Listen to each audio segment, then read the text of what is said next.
We continue our trip through the writings. Today, remember the writings include Psalms, Job, Proverbs, Ruth, Song of Songs, Ecclesiastes, Lamentations, Esther, Daniel, Ezra, Nehemiah, 1st and 2nd Chronicles. Now, if you know anything about the order, 1st and 2nd Chronicles ought to come before Ezra and Nehemiah, because 1st and 2nd Chronicles cover all of the Davidic and the Southern Kingdom period. But for some reason, they were the last books where they said there's enough difference from kings that they should be considered inspired. The Jewish people are making that decision. And so Ezra and Nehemiah actually come in their collected writings beforehand. At one point, they would have just had scrolls that they would have had in a box. So you wouldn't have to worry about the order. When you get to doing a codex, C-O-D-E-X, which is the word for a book, then you're going to have to decide what order do you put them in. So in the Hebrew Bibles, 2nd Chronicles is the last of the books. So that's the order we're taking them. Today, we're doing 4 of the 5 of what's called the Megillot. Galal in Hebrew has something to do with rolling. So the Galilee is from that word, which means a place where lots of people spoke different languages. So there would have been Greek spoken there, and probably Syriac or something like that, and other languages as well as Aramaic in the area where Jesus would have grown up. And Megillah, or the Megillot, is a scroll that has 5 books into it. Now the normal scrolls would have been made out of animal skin, and they would have been most likely about 30 feet long. Okay, so that would have just been the standard. So you get about 30 feet long, and so these 5 happen to be books that would be read at various festivals. Okay, so they had 5 major festivals. Do we have anything like that? Well, we have celebrations, but do you know the word lectionary? Okay. When does the lectionary begin? The first Sunday in Advent. When does it end? Christ the King Sunday, and then there may be a few extra celebrations that would be listed in the back by date, where there are special feast days or something like that. So lectionary, we pull sections out from the whole Bible. In our lectionary, people have actually talked about changing it. There's always somebody who wants to change something. But, We did change it, didn't we? well, there is a common lectionary, then there's a revised common lectionary, and some people have been talking about another change. What is the arrangement right now? What's the arrangement? A, B, and C. Series A has readings primarily from? B from? C from? Luke. Don't think too hard. A, B, C, Matthew, Mark, Luke. Okay? Don't really think too hard about this one. It is not that complex. But why would somebody want to change it? There is no Series D for John. So there is no regular series of readings that would be just for the Gospel of John. Now I happen to have a book on Nesper, N-E-S-P-E-R, I think it's Edwin Nesper. He actually pulled together an entire long series of all the different kinds of series that people have come up with over the years. Okay, so a whole thick fat book that are just the listings from different series. When we grew up, we had, most of us who were in the Lutheran church anyway, had a 1-year cycle of readings. And most of us probably did not hear an Old Testament lesson when we grew up. There would be an epistle and a gospel. So if the pastor was preaching on the lectionary, every other year you'd hear a sermon on the same text. When they came up with the common lectionary, the Roman Catholic Church, the Episcopalian Church, The Methodists, the Baptists, the Presbyterians, the Lutherans, I don't know who all else fit into that. They all sat down together and said, if we do nothing else together, why don't we have the same lessons read on Sunday? So when I had my evening college courses and they would be asked to go to a church service, sometimes they would come back and somebody would say, well, the pastor preached on this, and somebody else would say, oh, I went to a Methodist church and the pastor preached on that same text. So some churches do not use a lectionary. Some pastors preach on whatever they think is important. Okay? Some will take a book. Now we do that sometimes in the summer, so the organization of the lectionary is such that we will have lessons, first half of the church year on Jesus' birth and death and resurrection, second half on Jesus' ministry. We call that the non-festival half. So all of the Megillot are going to be for festivals that would have been read, but put together later. But then we will have an Old Testament lesson that will have something to do with the gospel reading. So there you can jump all over. And so it's very rare that I would see an Old Testament lesson where it would be continuous, one story to the next one. But with the epistles, that's a little different. So several weeks in a row now there are lessons on Galatians. So if I want to, and I've been doing that, then I can pick to preach on Galatians, and then I can refer forward and back and use those texts and try and lay out the story of how Galatians is put together. I don't remember which year it is, but one of the other years is the book of Romans. Pretty much the whole summer is on Romans. Now some people, some pastors say, well, let's forget those lessons and let's have something like Bible heroes. So they'll preach about Bible heroes and they'll preach on Elijah and Elisha and Moses and David. How do you think I respond to that? Not well.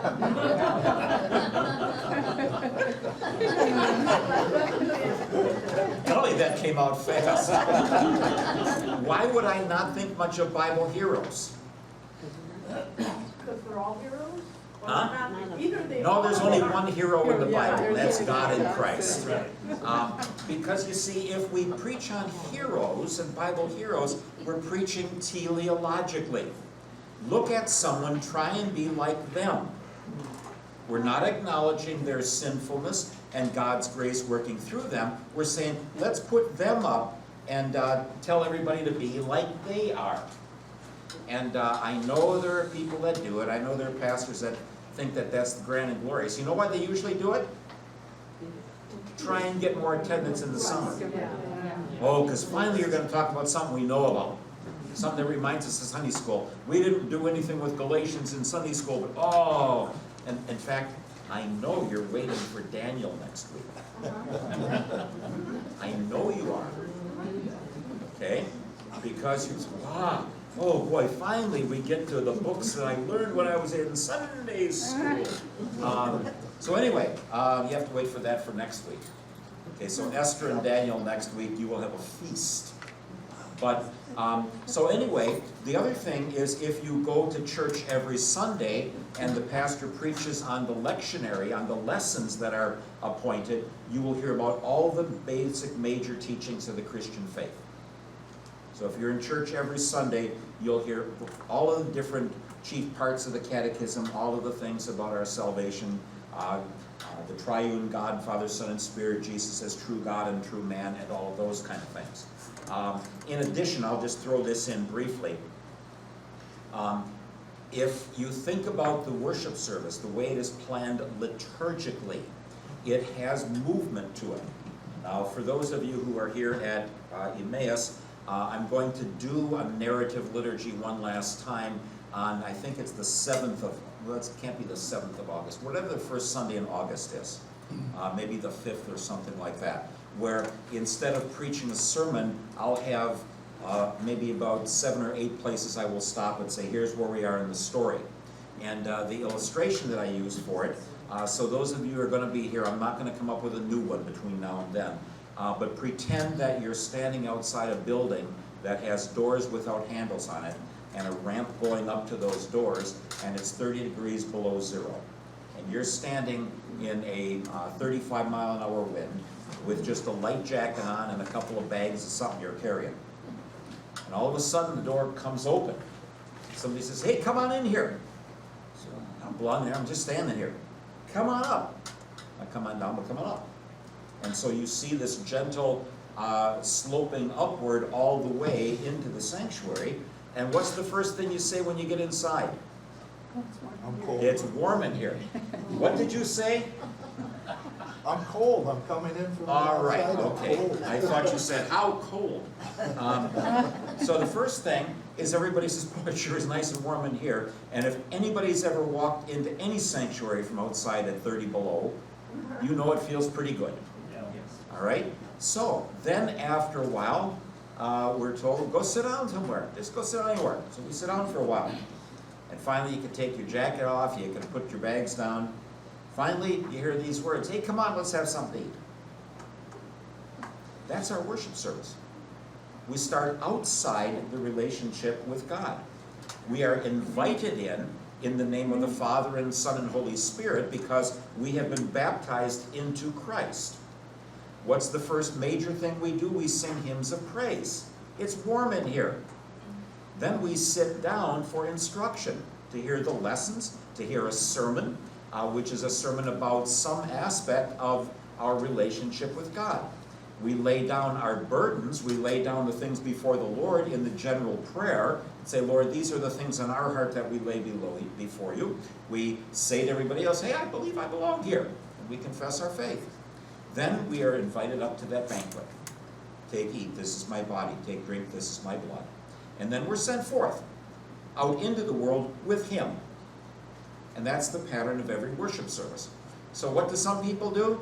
Oh, let's throw all that out. Let's just have a bunch of whoop-de-doo songs. And let's see how we can get rip-roaring and going and just have a good time. Confession and absolution have been thrown away. Not important. You talk about sin all the time. Why should you be so set on sin?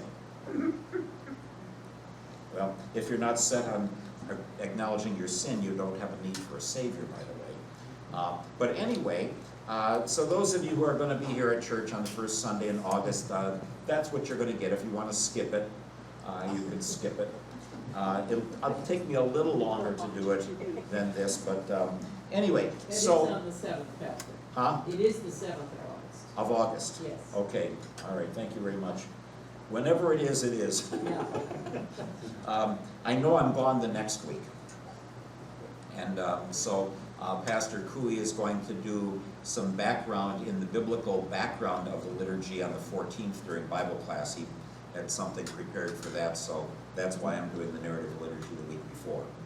So that kind of prepares for him for that. So anyway, people have had liturgies, they have had worship things. I mentioned when we were at the Psalms that there are Psalms that are Psalms of Ascent. Psalm 120 to 134 are Psalms that are going to be special Psalms. 113 to 118 are special Psalms, where they would have had various things as they are coming to do their worship. Well, after the time of the destruction of Jerusalem, then the people begin to constitute themselves not necessarily as people of the temple, but people of the book, and they begin to reflect on various events and read lessons for that time. So, the barley harvest is the time when Israel would have gone out of Egypt at the beginning of the grain harvest. Ruth becomes the first of the 5 books. All right? The second one is going to be Song of Songs. That is going to celebrate 2 months later being up on Mount Sinai as Moses receives the word. It's a marriage. It is celebrating the marriage between God and his people. Ecclesiastes is going to come next, even though Lamentations probably should.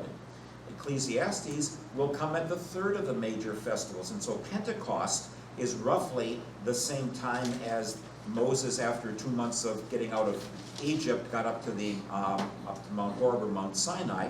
So that would be read then during the time, the festival of weeks or the feast of weeks, when the 10%, the tithe of all the grain had been brought. Ecclesiastes, we've looked at Proverbs, which is directed toward the young. We talked about that last week. We looked at Job, which looks at all of the suffering. Finally, I'm getting to my part now, because Ecclesiastes, look back on life. What's it worth? That's for old geezers, okay, to reflect on. And as we'll read this through, I never know, is Ecclesiastes pessimistic or realistic? And I've never made my mind up. Depends on the day. Depends on the day, where it just gives you sober reflection, and says, yeah, that's just the way it is in a fallen world. Remember, it's in a fallen world. Or, boy, that's a negative view of life. People who say, why do you preach about Jesus and his death and resurrection every Sunday? That's pretty down. It's a downer for you. The only story we've got. Lamentations actually could be done next, but they did the three major festivals and read something at each one of them. Lamentations actually is a lament. Now, Jeremiah lamented troubles, particularly with the death of Josiah. His name is connected with this, but this is really a lamentation about the destruction of Jerusalem, and very ordered. It is an acrostic, and we'll talk about that more when we get there. And then the last of the five in that, so they would have been rolling it open and reading it. The practice, at least later, was you never touch the scroll. And so they had a special little finger that they would use to follow along to read it. And they call that a yad, which is actually the word for a hand.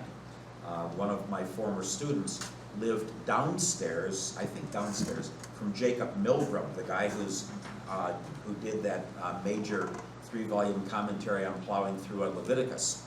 And she went back to visit one time, and Pearlie said, yeah, my Old Testament professor's reading that commentary of yours on Leviticus. And so he sent me a little yad along to help me with the reading. That's home now, but so I treasure that.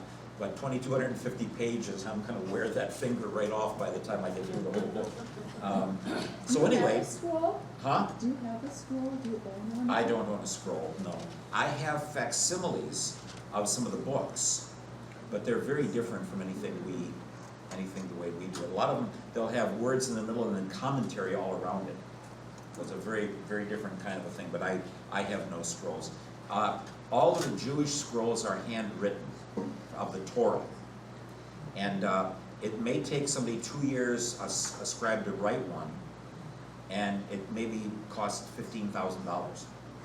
So it's really not a very good paying job either. But all the scrolls in synagogues and temples, as far as I know, are handwritten. Okay, so anyway, the last one then, which we'll look at next week, I had to break it somehow. And so Esther and Daniel, which are both from the post-exilic era, Daniel in Babylon and Esther out in Persia, in Iran, that celebrates when there was an attempt to wipe out all the Jewish people, and the Jews were given permission to fight back, and that's Purim, which is in February. So they kind of, except for Lamentations, it's first of all the Passover, then the Feast of Weeks, then the Feast of Booths. What would they have read at each time? So Ruth beginning that relationship, of course she's an ancestress of King David, and then the one on the Song of Songs, which is Solomon's, which would talk about the love affair with God. A lot of people say that's the only reason it should be in the Bible, because it has nothing religious, except, well, you have to read into it. And, I'll mention this again probably later, but Song of Songs was commented on more in the Middle Ages than any other book. A lot of people say, well, they just wanted to read a love story, and they figured, well, we'll write about it as if it's God in the church or God in Israel. But we as well talk about the church as the bride of Christ. And then Ecclesiastes, as you come to the end of a year, and it's sort of like when you get to the seventh game of the World Series and you just won, what do they ask the manager? No, no. Not Disney World. You're What? gonna do it next year? Yeah, can you repeat next year? Can you do it again? And so you just, you're tired. You just get done with your harvest, and then somebody says, well, time to get started again. Okay? And so that thing about the weariness of life that can come along, we would think, oh my, back in the old days it used to be easy. But any of us who lived in the old days, it wasn't easy then either. It's always been hard. And so then Lamentations about the death of Jerusalem, and then Esther, the celebration. So that was their kind of like lectionary. Remember, people did not go to temple every Sunday. After the exile, they start something called a synagogue, which is much more like Bible study, more like what we're doing. But anybody in the group, there were synagogue leaders, but anybody in the group could make observations about what they were reading.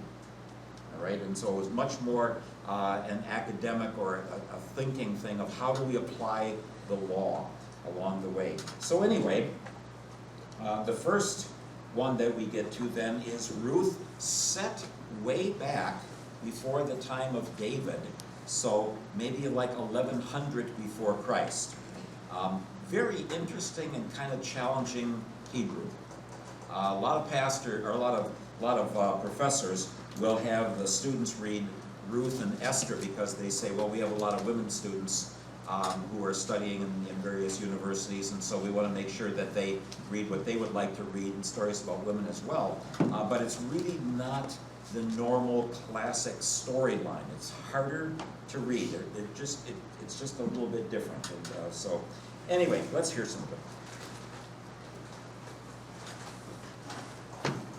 In the days when the judges ruled, there was a famine in the land, and a certain man of Bethlehem in Judah went to live in the country of Moab, which is east across the Jordan, he and his wife and 2 sons. The name of the man was Elimelech, which means, my God is king. Okay. And the name of his wife was Naomi. She'll tell about her name later. And the names of his 2 sons were Machlon and Kilion. They were Ephrathites from Bethlehem in Judah. Who came from Bethlehem in Judah? Huh? Mary and Joseph. Oh, come on, let's go. David and Jesus. Let's try David first, okay? All right, because that's why we have this here, okay? It's David's family line, and it's going to explain how can we have a guy who's half Moabite, which is one of our enemy nations, be our king. Well, anyway, they went into the country of Moab and remained there, but Elimelech, the husband of Naomi, died, and she was left with her 2 sons. These took Moabite wives. The name of one was Orpah, and the name of the other Ruth. When they had lived there about 10 years, both Machlon and Kilion also died, so that the woman was left without her 2 sons and her husband.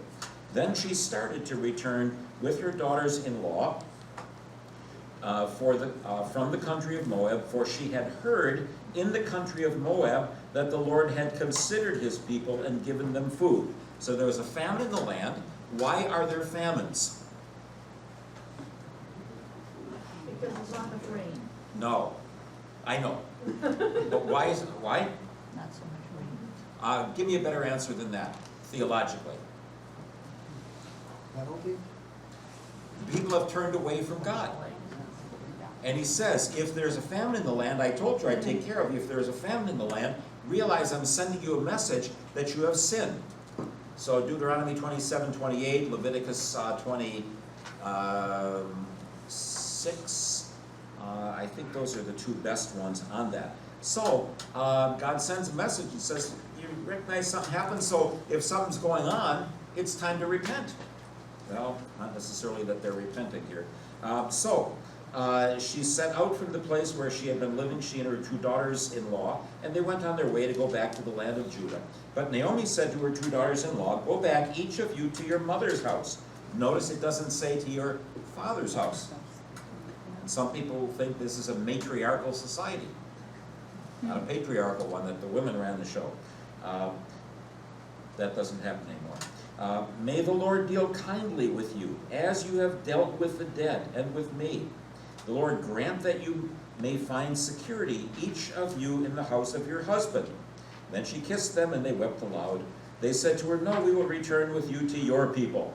But Naomi said, turn back, my daughters. Why will you go with me? Do I still have sons in my womb that they may become your husbands? Turn back, my daughters, go your way, for I am too old to have a husband. Even if I thought there was hope for me, even if I should have a husband tonight and bear sons, would you then wait until they were grown? Would you then refrain from marrying? And kind of in parentheses, would you be able to have babies after they grew up enough to get you pregnant? Or would you be too old then? Maybe. Remember, they were married 10 years each. No, my daughters, it has been far more bitter for me than for you, because the hand of the Lord has turned against me.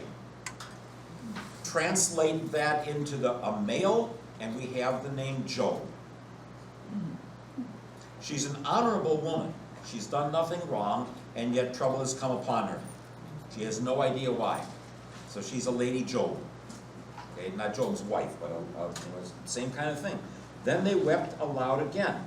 Orpah kissed her mother-in-law, but Ruth clung to her. So she said, see, your sister-in-law has gone back to her people and to her gods. Return after your sister-in-law. But Ruth said, do not press me to leave you or to go back from following you. Where you go, I will go. Whither thou goest, I will go. Whither thou lodgest, I will lodge. Thy people shall be my people, and thy God, my God. Okay. Where you die, I will die. There will I be buried. May the Lord do thus and so to me, and more as well, if even death parts me from you. So she brings down a curse upon herself if she should not carry through on this. All right? Now, what she is doing here is important for the David story. Why? She later marries Boaz. Yeah, but what does she do beforehand? What does she do? What is she doing here?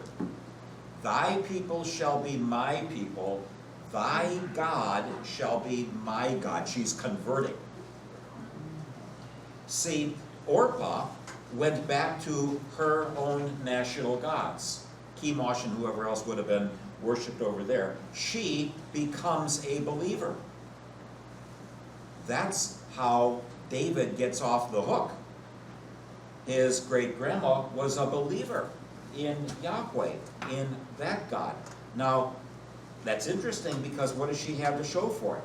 No husband, no father-in-law, a mother-in-law who is bitter, who says life hasn't gone very well for me, and yet she says, no, I'm staying in there with you and your God to come what may. When Naomi saw that she was determined to go with her, she said no more to her.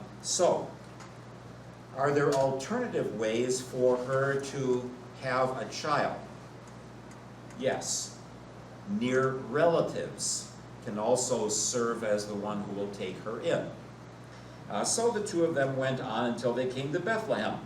When they came to Bethlehem, the whole town was stirred because of them, and the women said, is this Naomi? She said to them, call me no longer Naomi, which is pleasant, a nice name, but call me Mara, M-A-R-A, which means bitter. For the Almighty has dealt bitterly with me. I went away full, but the Lord has brought me back empty. So, she went away full during the famine. She had a husband and sons. But she goes to a foreign land. Remember, Abraham went down into Egypt. Abraham went to Gerar. Jacob and his sons go down into Egypt.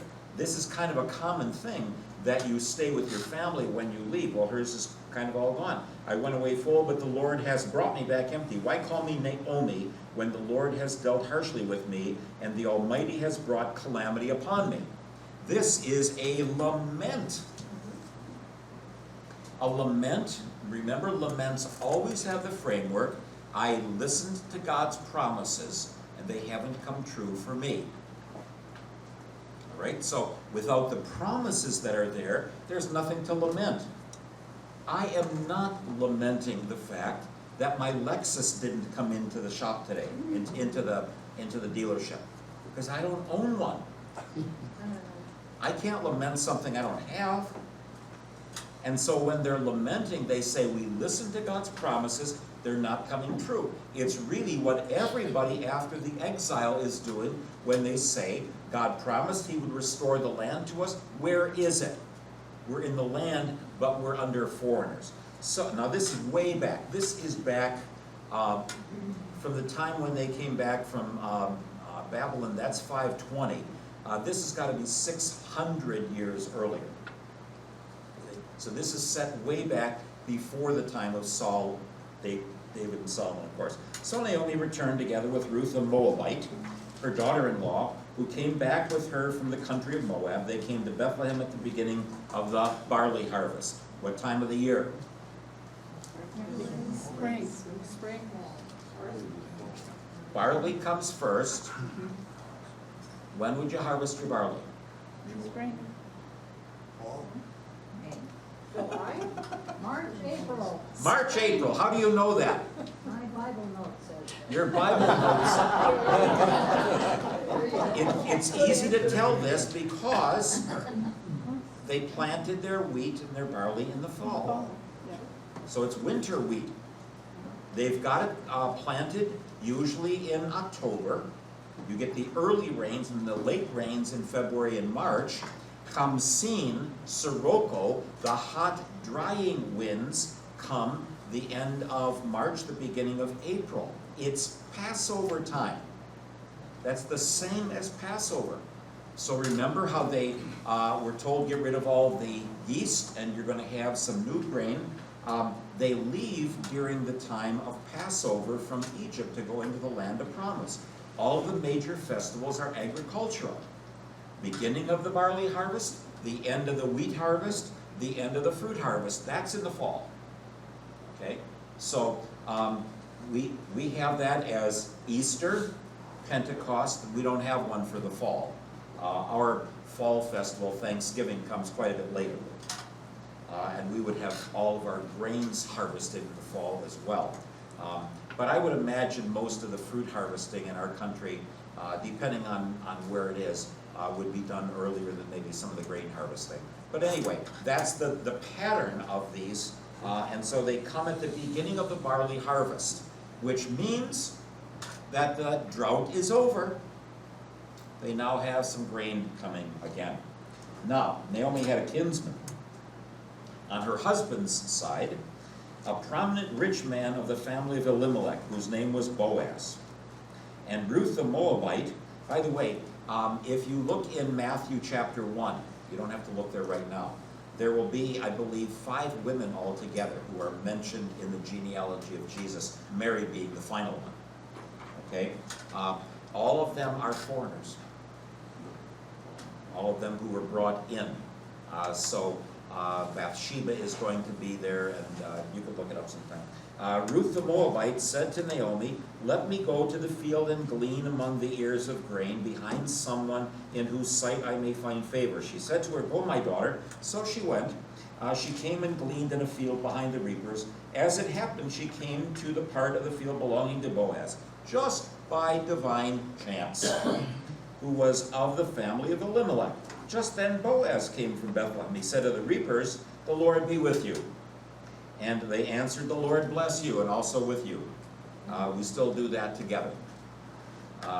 We don't have the kiss of peace anymore, and for a variety of reasons, because we had some years with real bad colds going around. We don't have the greeting of peace anymore like we did when I first came here. But when you say the Lord be with you and also with you, when I say the Lord be with you and you say also with you, that's that same kind of greeting. That's not just hi, that's the Lord's blessings be upon you. So that's not just a random hi, hello, which often the greeting of peace in church becomes. It is to be an announcement to the other person, your sins are forgiven. You are at peace with God. We just heard it in the sermon. We want to tell each other. We're walking around and everybody just saying hello to everybody, which is kind of strange. Then Boaz said to his servant who was in charge of the reapers, "To whom does this young woman belong?" The servant who was in charge of the reapers answered, "She's the Moabite who came back with Naomi from the country of Moab." She said, please let me glean and gather among the sheaves behind the reapers. So she came, and she's been on her feet from early this morning until now without resting even for a moment. When Kathy and I lived in Heidelberg, we were looking for an apartment while we were still doing our language study. And we were in Heidelberg this one weekend, and it was the second weekend of August. I remember that because it was the exact 10th anniversary of when the Berlin Wall went up, which was in August of 1961. This was August 1971. But anyway, we were wandering around, and these people who would find an apartment for you, they would charge you 2 months' rent.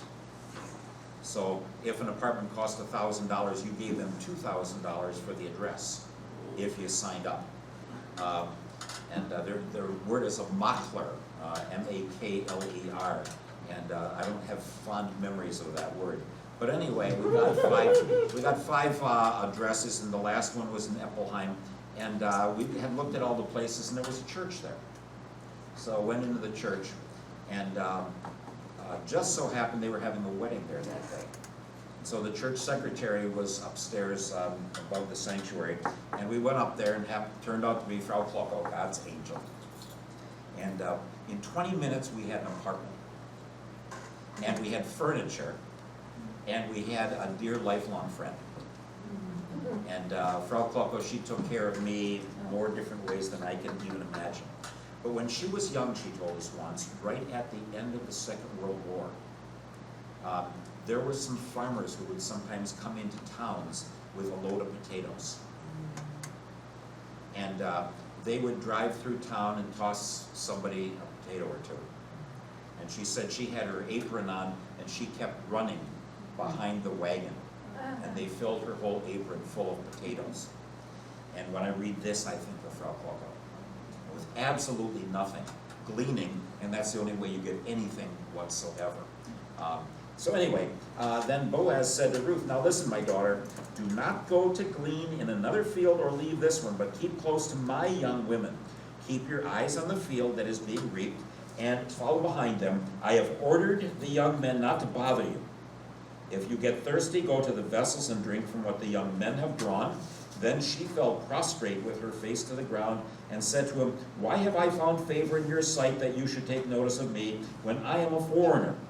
But Boaz answered her, all that you have done for your mother-in-law since the death of your husband has been fully told me, and how you left your father and mother in your native land and came to a people that you did not know before. May the Lord reward you for your deeds, and may you have a full reward from the Lord, the God of Israel, under whose wings you have come for refuge. Then she said, may I continue to find favor in your sight, my Lord, for you have comforted me and spoken kindly to your servant, even though I am not one of your servants. So, teleological or ontological? Well, the argument is teleological. Teleological says you did something to get something. That's the argument. Ontological says you did something and the reward is coming. She didn't do anything to get something. She wasn't nice to Naomi to get something for it. She was nice to Naomi because her heart was one with her.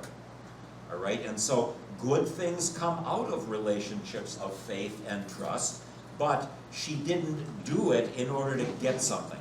She wasn't putting on a show. She was driven by, I have to take care of that woman who is my mother-in-law. At mealtime, Boaz said to her, come here and eat some of this bread and dip your morsel in the sour wine. So she sat beside the reapers, and he heaped up for her some parched grain. She ate until she was satisfied, and she had some left over. When she got up to glean, Boaz instructed his young men, leave her glean even among the standing sheaves, and do not reproach her. You must also pull out some handfuls for her from the bundles, and leave them for her to glean, and do not rebuke her. I am catching up on some very old National Geographic reading. I think I might have mentioned that to you a time or two. I just finally, I'm in August, September, October, November of 1984. I was busy with some other stuff then. That's when Kathy had her first brain tumor surgery, and there were other things that I had to work on then.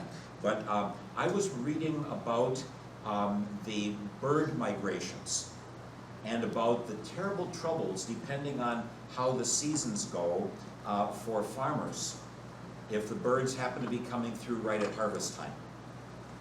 And how the birds might knock out some of the grain to the ground where the birds can't get it, and it doesn't get harvested. And that and this is from up in Canada and coming down south, where sometimes half a crop is lost, right? And so the challenges of planting and harvesting, they've always been around. But here, apparently the birds aren't bothering them. When I was in Liberia with Kennedy G, the men were all out in the fields chasing the birds away because they had planted a crop and they were just chasing the birds away, trying to keep the birds from eating everything up before it started to sprout and grow. I have at least a little bit of a disagreement with a few rabbits, I think, who have been eating off all of the rose buds off of my rose plants. I have almost no roses this year. But anyway, she got to glean. So she gleaned in the field until evening, then she beat out what she had gleaned, and it was about an ephah of barley. That's about a donkey load. She picked it up and came to the town, and her mother-in-law saw how much she had gleaned. Then she took out and gave her what was left over after she herself had been satisfied. Her mother-in-law said to her, "Where did you glean today, and where have you worked? Blessed be the man who took notice of you." So she told her mother-in-law with whom she had worked, and said, "The name of the man with whom I work today is Boaz." Then Naomi said to her daughter-in-law, "Blessed be he by the Lord, whose kindness has not forsaken the living or the dead." Naomi also said to her, "The man is a relative of ours, one of our nearest kin." Then Ruth the Moabite said, "He even said to me, 'Stay close to my servants until they have finished all my harvest.'" Naomi said to Ruth, her daughter-in-law, "It's better, my daughter, that you go out with his young women, otherwise you might be bothered in another field." So she stayed close to the young women of Boaz, gleaning until the end of the barley and wheat harvests. And she lived with her mother-in-law. So every day, she's going and getting some of the grain and then bringing that home. That's about 2 months worth of work, okay, that they're doing their harvesting. So chapter 3. Naomi, her mother-in-law, said to her, "My daughter, I need to seek some security for you, so that it may be well with you. Now here is our kinsman Boaz, with whose young women you've been working. See, he's winnowing barley tonight at the threshing floor. Now wash and anoint yourself and put on your best clothes and go down to the threshing floor, but do not make yourself known to the man until he has finished eating and drinking. When he lies down, observe the place where he lies, then go and uncover his feet and lie down, and he will tell you what to do." She said to her, "All that you tell me I will do." So she went down to the threshing floor and did just as her mother-in-law had instructed her. When Boaz had eaten and drunk, and he was in a contented mood. A contented mood. Isn't it nice the way we translate things? He went to lie down at the end of the heap of grain. Then she came stealthily and uncovered his feet and lay down. At midnight the man was startled, turned over, and there, lying at his feet, was a woman. He said, "Who are you?" And she answered, "I'm Ruth, your servant. Spread your cloak over your servant, for you are next of kin." So, you are the one who has the right to redeem me, to buy me, to purchase me. He said, "May you be blessed by the Lord, my daughter. This last instance of your loyalty is better than the first. You have not gone after young men, whether poor or rich. And now, my daughter, do not be afraid. I will do for you all that you ask. For all the assembly of my people know that you are a worthy woman. But now, though it is true that I am a near kinsman, there is another kinsman more closely related than I." Oh, nuts. "Remain this night, and in the morning, if he will act as next of kin for you, good, let him do it. If he's not willing to act as next of kin for you, then as the Lord lives, I will act as next of kin for you. Lie down until the morning." Now, next of kin, sometimes, if it was a woman, somebody who might take her would take on her family name as well. So he's renouncing his own in light of another. It's not quite the same thing here. My wife Kathy is the youngest of 4 daughters. My mother-in-law had several miscarriages. She was RH negative. Phyllis is RH positive, and all the last 3 are RH negative. And it may be that some of the others, boys or girls, that died before they were born were simply RH positives, before the days when they had the shots for the Rogam shots. But anyway, if I had followed this procedure, I would have married Kathy and become part of her family, and my name would have become Thomas Holzel. And then I would carry on the Holzel name. So it's not quite the same here, okay? But if somebody was married, then they could say no, or if they didn't want to be involved elsewhere. But if they would say yes, then in many ways Boaz is becoming Naomi's son-in-law. Okay, so there's some of that. It's a little more complex than I've been able to figure all of it out. But some of that is going on there where, in essence, she said, if I had a child and waited for him to grow up, you wouldn't have any children anyway. But this is the way that within families there's some trading going on. So she lay at his feet until morning, but got up before one person could recognize another, for he said, it must not be known that the woman came to the threshing floor. Then he said, bring the cloak you are wearing and hold it out. So she held it, and he measured out 6 measures of barley and put it on her back. Then he went into the city. She came to her mother-in-law, who said, how things go with you, my daughter?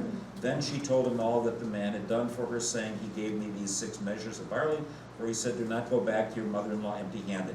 She replied, wait, my daughter, until you learn how the matter turns out, for the man will not rest, but will settle the matter today. No sooner had Boaz gone up to the gate and sat down, than there the next of kin of whom Boaz had spoken came passing by. It is astounding to me the guy's name is never mentioned. No idea why, but it never gets mentioned. So Boaz said, come over, friend, sit down here. And he went over and sat down. Then Boaz took 10 men of the elders of the city and said, sit down here. So they sat down. He then said to the next of kin, Naomi, who has come back from the country of Moab, is selling the parcel of land that belonged to our kinsman Elimelech. So I thought I would tell you of it and say, buy it in the presence of those sitting here and in the presence of the elders of my people. If you will redeem it, but if you will not, tell me so that I may know, for there is no one prior to you to redeem it, and I come after you. So he said, I'll redeem it. Then Boaz said, oh, by the way, the day you acquire the field from the hand of Naomi, you are also acquiring Ruth the Moabite, the widow of the dead man, to maintain the dead man's name on his inheritance. At this, the next of kin said, I cannot redeem it for myself without damaging my own inheritance. Take my right of redemption yourself, for I cannot redeem it. Now, this was the custom in former times in Israel concerning redeeming and exchanging. To confirm a transaction, the one took off a sandal and gave it to the other. This was the manner of attesting in Israel. So when the next of kin said to Boaz, acquire it for yourself, he took off his sandal. Then Boaz said to the elders and all the people, today you are witnesses that I have acquired from the hand of Naomi all that belonged to Elimelech and all that belonged to Kilion and Mahlon. I have also acquired Ruth the Moabite, wife of Mahlon, to be my wife, to maintain the dead man's name on his inheritance, in order that the name of the dead may not be cut off from his kindred and from the gate of his native place. Today you are witnesses. Then all the people who were at the gate, along with the elders, said, we are witnesses. May the Lord make the woman who is coming into your house like Rachel and Leah, who together build up the house of Israel. May you produce children in Ephratah, and bestow a name in Bethlehem, and through the children that the Lord will give you by this young woman, may your house be like the house of Perez, whom Tamar bore to Judah. So Boaz took Ruth, and she became his wife. When they came together, the Lord made her conceive, and she bore a son. Then the women said to Naomi, blessed be the Lord, who has not left you this day without next of kin, and may his name be renowned in Israel. So in essence, though it is Ruth's child and Boaz's child, it is also considered Naomi's child. Okay, so it's almost like it's replacing her own son with a grandson. He shall be to you a restorer of life and a nourisher of your old age, for your daughter-in-law who loves you, who is more to you than 7 sons, has borne him. Then Naomi took the child and laid him in her bosom and became his nurse. Now that's interesting. The women of the neighborhood gave him a name, saying, a son has been born to Naomi. They named him Obed. He became the father of Jesse, the father of David. And oh, by the way, his mother, or his grandma here, great-grandma, was a righteous woman and became a believer. So it's okay, because who were the Moabites? the Moabites and the Ammonites. I'll give you a little hint, huh? Lot's 2 daughters who got dad drunk, and they had sex with their father, kind of reverse incest, and both got pregnant, and the Moabites and the Ammonites are born to them. So this is not exactly good lineage to have. And yet it says here, but she came into the faith. Those who bless you, I will bless. Those who curse you, I will curse. And in you all the families of the earth will be blessed. So this is the Jewish way of conversion. Later they would call that a proselyte. Somebody who says, I want to be part of your faith and your religion. Now these are the descendants of Perez. Perez became the father of Hezron, Hezron of Ram, Ram of Abinadab, Abinadab of Nashon, Nashon of Salmon, Salmon of Boaz, Boaz of Obed, Obed of Jesse, and Jesse of David. Bulk. That's that. I have a question on the ownership through this whole thing. It mentions it was important enough to mention, but my understanding is that Naomi and Ruth owned property, but it wasn't theirs until she got married, and then she didn't have it, it belonged to Boaz. Is that right? I don't think we know enough about inheritance to know that. I'm sure there are Bible books that say that's the way it worked. That a woman could not own property. But that's a kind of a mixed story, and we're way back in the 1100s before Christ. So, you know, I don't have a good answer for you on that, on who owns property, but here it says, in essence, she has the right to be able to acknowledge that the land is being passed on from her husband to the next generation. She's certainly involved in the deal. But, you know, this is a question I've never asked anybody out loud before. Okay? It's a random question. I came across the question as I was reading, I think a couple months ago, about ants. Ants, okay? The kind that are in the ground. All right? And then recently, this last geographic I read was about soil. How far down do we own land? Oh, there is an answer. If I have bought a piece of property and it is titled to me, how far down do I own that land? It depends on whether you got the mineral rights. Mineral rights. So if we had minerals around here, could I own it all the way down to the center of the earth? I think No. This is just a random question. I mean, it has nothing to do with this necessarily, but you know, inquiring minds want to know, how far down do you own it? We lived Because- in Montana and owned a home, but it was, the mineral rights were not ours. They weren't. How far down was it yours then? As far down I mean, as I could dig, and that's about Is it ours 20 feet down, or 40 feet down, or 2 feet down, or? It varies by states. Pardon? It varies by It state. varies by state, okay. But I had never ever thought of that question until I'm thinking of the fact that, you know, in many ways the worms and the ants own my land. It's theirs, they live there, and I happen to live near them. And that's about it. Near you. Pardon? They live near you. No, I live near them. They've been there and will be there long after I'm gone. But you know, even that kind of a question, we get to manage something. It really isn't ours ever. But I was just wondering about that, because you know, you got 10 feet down, maybe if you're digging for a basement, but I have no idea how much. Yes, Kathy? A long time ago, I went studying, went to looking to understand the book of Ruth better. Okay. I came across something that I never did fully understand, and the term when Naomi tells her to uncover his feet, there's Yep. something about that sounds like it could be a euphemism for something more serious. Well, to uncover his feet, there are ways in which a man's private parts can be called that. Here, it does not sound like she tried to have sex with him. but No, that he but says I she was thought- lying at his feet. Could it have been a kind of a compromising situation that Boaz had to respond to in a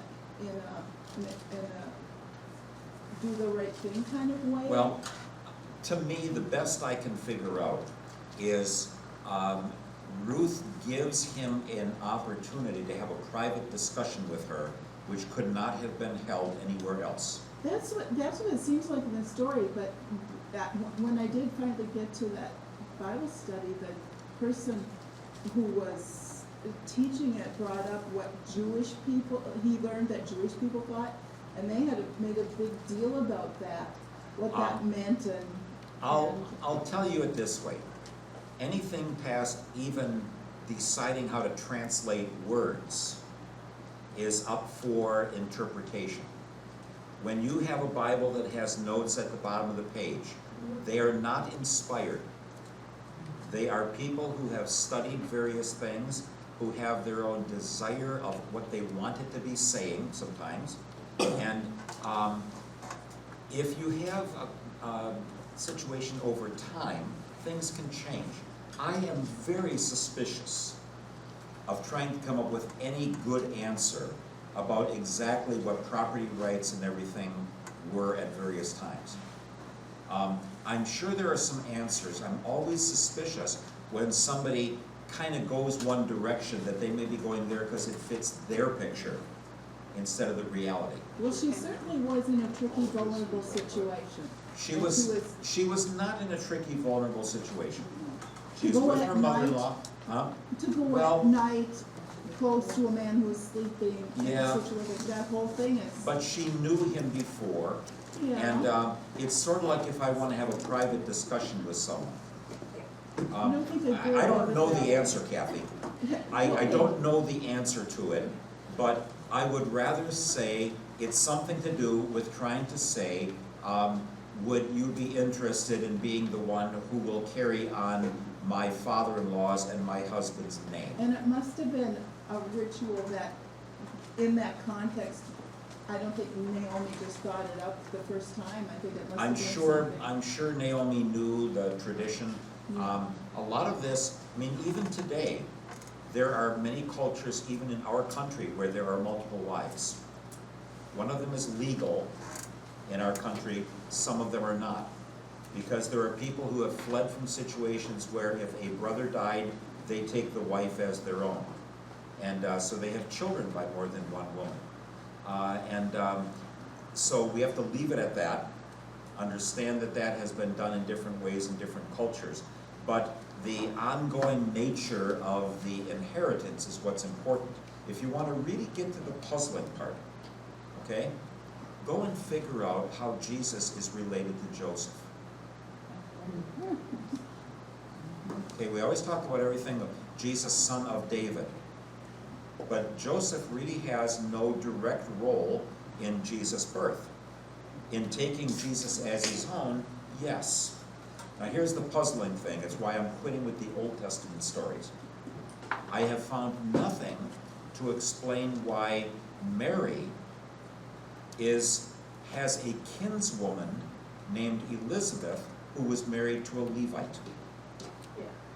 And I've never seen anything that ever dealt with, at least I've not caught it, about whether Mary was of Levitic stock instead of Judahite stock.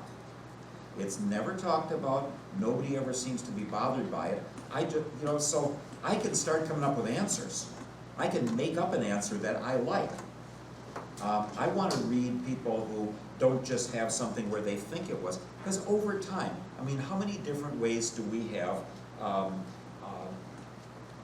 inheritance rights changed over time? Or land rights. A lot of you have said, well, the laws on land are different in every state. All right, so how are we going to pick this one and know exactly?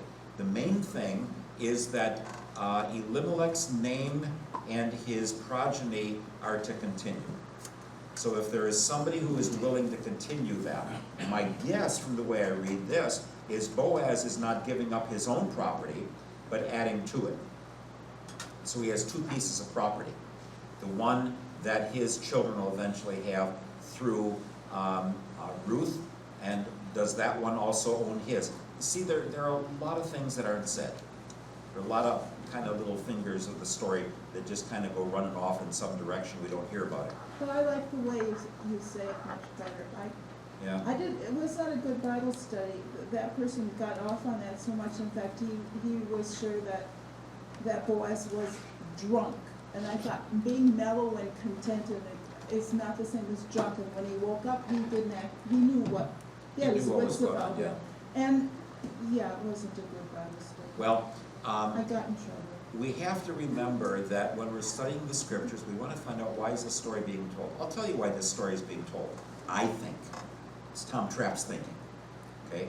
It's to declare that David is of good stock, and that he qualifies to become the king, even though he's got some Moabite blood in him, because his mother became a believer in Yahweh and trusted herself to Naomi's God.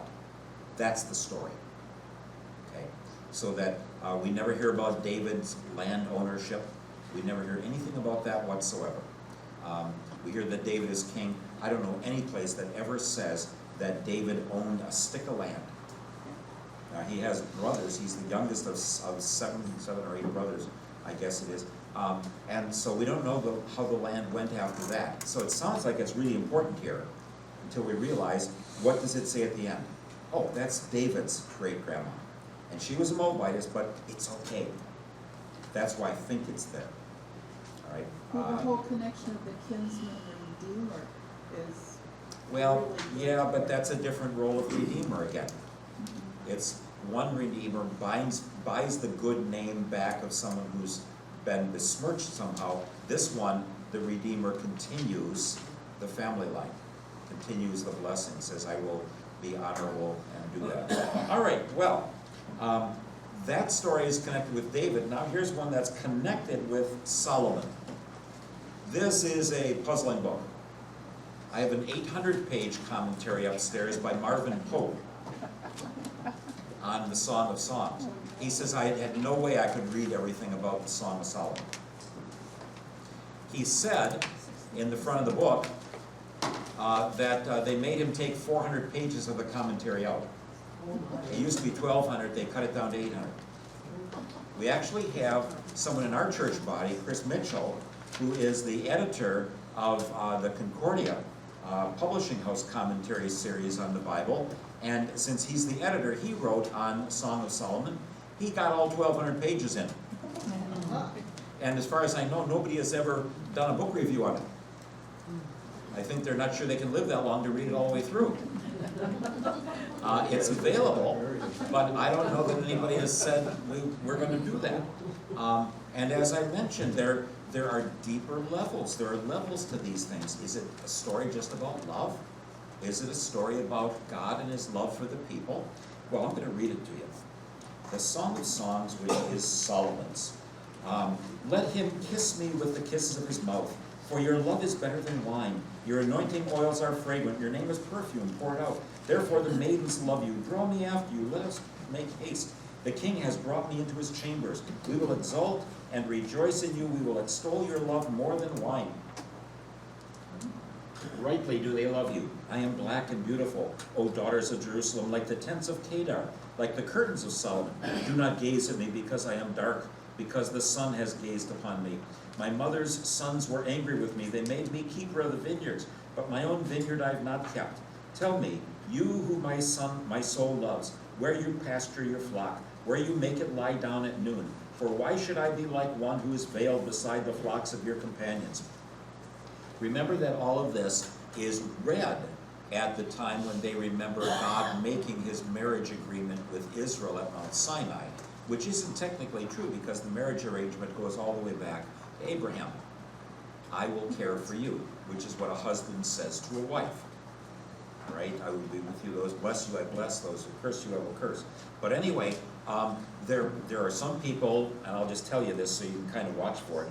There are no solutions to this one, but is there somebody who is in love with Solomon? Are there two women or one? Let's put it that way. Okay, And is it Solomon? And how does that go? Or is that a title that got in the beginning, and how does this fit out? It's a puzzling little book.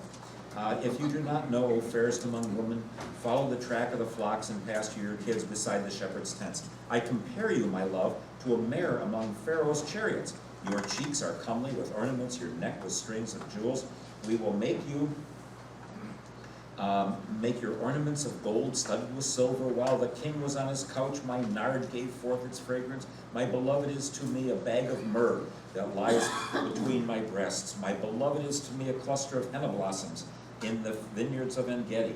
Ah, you are beautiful, my love. Ah, you are beautiful. Your eyes are doves, and you are beautiful, my love, truly lovely. Our couch is green, the beams of our house are cedar, our rafters are pines. And our pine.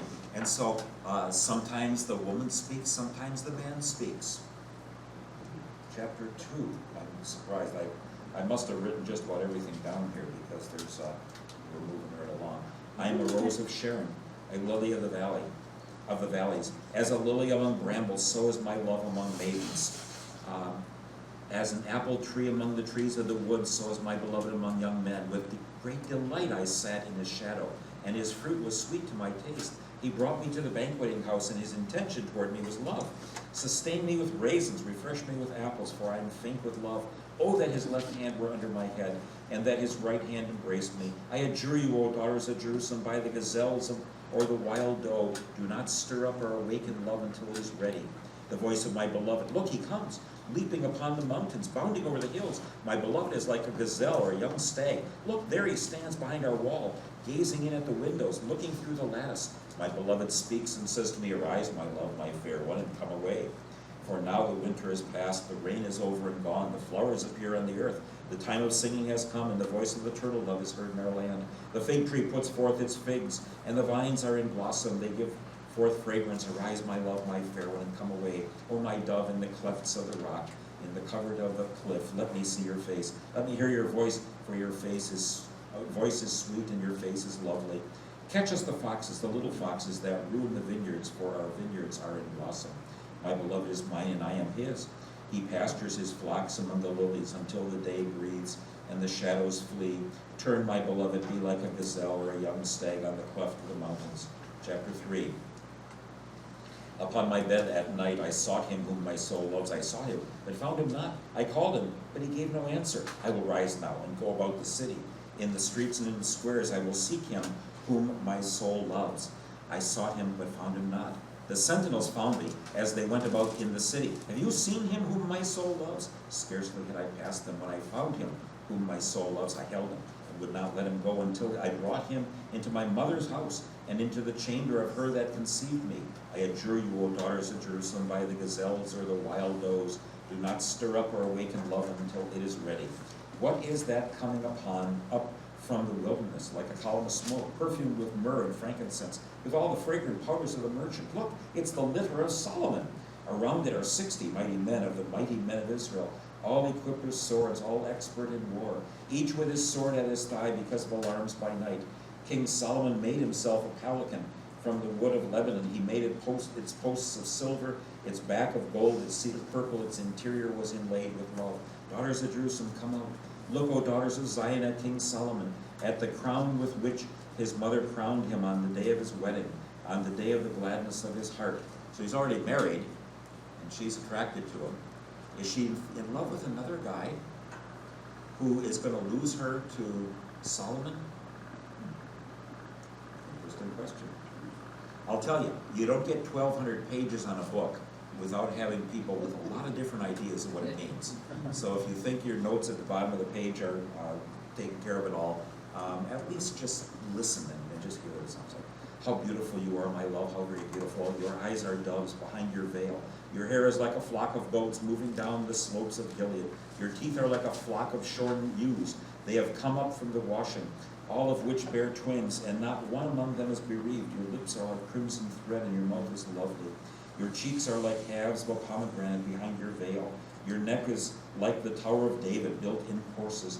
On it hang 1,000 bucklers, all of them shields of warriors. Your two breasts are like two fawns, twins of a gazelle, that feed among the lilies until the day breathes and the shadows flee. I will hasten to the mountain of myrrh and the hill of frankincense. You are altogether beautiful, my love. There's no flaw in you. Come with me from Lebanon, my bride. Come with me from Lebanon. Depart from the peak of Amana, from the peak of Senir and Hermon, from the dens of lions, from the mountains of leopards. You have ravished my heart, my sister, my bride. You have ravished my heart with a glance of your eyes, with one jewel of your necklace. How sweet is your love, my sister, my bride. How much better is your love than wine, and the fragrance of your oils than any spice. Your lips distill nectar, my bride. Honey and milk are under your tongue. The scent of your garments is like a scent of Lebanon. A garden locked is my sister, my bride. A garden locked, a fountain sealed. Your channel is an orchard of pomegranates with all choicest fruits. Henna with nard and saffron, calamus and cinnamon, with all trees of frankincense, myrrh and aloes with all chief spices. A garden fountain, a well of living water, flowing streams from Lebanon. Awake, O north wind, and come, O south wind. Blow upon my garden, that its fragrance may be wafted abroad. Let my beloved come to his garden and eat its choice fruits. I come to my garden, my sister, my bride. I gather my myrrh with my spice. I eat my honeycomb with my honey. I drink my wine with my milk. Eat, friends, drink, and be drunk with love. I slept, but my heart was awake. Listen, my beloved is knocking. Open to me, my sister, my love, my dove, my perfect one, for my head is wet with dew and my locks with the drops of night. I had put off my garment. How could I put it on again? I had bathed my feet. How could I soil them? My beloved thrust his hand into the opening, and my inmost being yearned for him. I arose to open to my beloved, and my hands dripped with myrrh, my fingers with liquid myrrh upon the handles of the bolt. I opened to my beloved, but my beloved had turned and was gone. My soul failed me when he spoke. I sought him, but did not find him. I called him, but he gave no answer. Making their rounds in the city, the sentinels found me. They beat me, they wounded me. They took away my mantle, those sentinels of the walls. I adjure you, O daughters of Jerusalem, if you find my beloved, tell him this, I am faint with love. What is your beloved more than another beloved, O fairest among women? What is your beloved more than another beloved, that you thus adjure us? My beloved is all radiant and ruddy, distinguished among 10,000. His head is the finest gold, his locks are wavy, black as a raven. His eyes are like doves beside springs of water, bathed in milk, fitly set. His cheeks are like beds of spices, yielding fragrance. His lips are lilies, distilling liquid myrrh. His arms are rounded gold, set with jewels. His body is ivory work encrusted with sapphires. His legs are alabaster columns, set upon bases of gold. His appearance is like Lebanon, choice as the cedars. His speech is most sweet, and he's altogether desirable. This is my beloved, and this is my friend, O daughters of Jerusalem.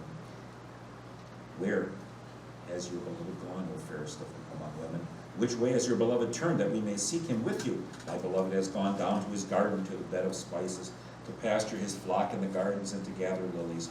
I am my beloved's, and my beloved is mine. He pastures his flock among the lilies.